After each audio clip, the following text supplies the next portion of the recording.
ઉત્તર પ્રદેશ રાજ્યના ચિત્રકૂટ જિલ્લાના કરવી કોતવલી નગર પોલીસ સ્ટેશનના ગુનામાં વોન્ટેડ આરોપીને ઝડપી પાડતી સુરત શહેર crime branch police inspector Shri DCB police સ્ટેશનના રાહબરી હેઠળ જનરલ સ્ક્વોડના પોલીસ સબ ઇન્સ્પેક્ટર શ્રી ટીમના માણસો સાથે વર્કઆઉટમાં હતા. દરમિયાન જનરલ સ્ક્વોડના પોલીસ માણસોને મળેલ હકીકત આધારે મામા ઇન્ડસ્ટ્રી બરફ ફેક્ટરી પાસે સચિન જેઆઈડીસી સુરત ખાતેથી આરોપી ગગનકુમાર રાધિકા પ્રસાદ તિવારી ઉંમર વર્ષ 29 ધંધો પેકિંગની મજૂરી રહેઠાણ મામા ઇન્ડસ્ટ્રી બરફ ફેક્ટરી પાસે સચિન જેઆઈડીસી સુરત શહેર મૂળ રહેઠાણ પુરાની બસ્તી તાલુકો જિલ્લો અનુપુર મધ્યપ્રદેશના પકડી પાડવામાં આવે છે. મજકૂર આરોપી ઉત્તર પ્રદેશ ચિત્રકૂટ કરવી કોતવલી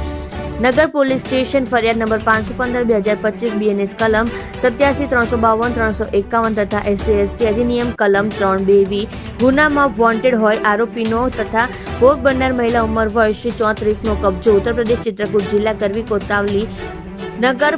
પોલીસ માણસોને સોંપવામાં તજવીજ કરેલ છે. ઉપરોક્ત ગુનાના કામે હકીકત એવી રીતની છે કે તારીખ 11/8/2025 ના રોજ આ કામનો આરોપી ગગનકુમાર રાધિકા પ્રસાદ તિવારી ભોગ બનનારને લગ્ન કરવાના ઈરાદે ફરિયાદીના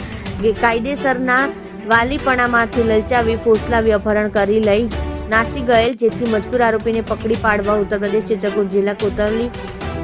નગર પોલીસના માણસો ક્રાઇમ બ્રાન્ચ સુરતની મદદથી લેવામાં આવેલ હતી, જેથી આજ રોજ ક્રાઇમ બ્રાન્ચ સુરત દ્વારા મજકૂર આરોપીને પકડી પાડવામાં આવેલ છે અને આરોપી તથા ભોગ બનનારનો કબજો ઉત્તર પ્રદેશ ચિત્રકૂટ જિલ્લા કરવી કોતવાલી નગર પોલીસને સોંપવામાં આવેલ.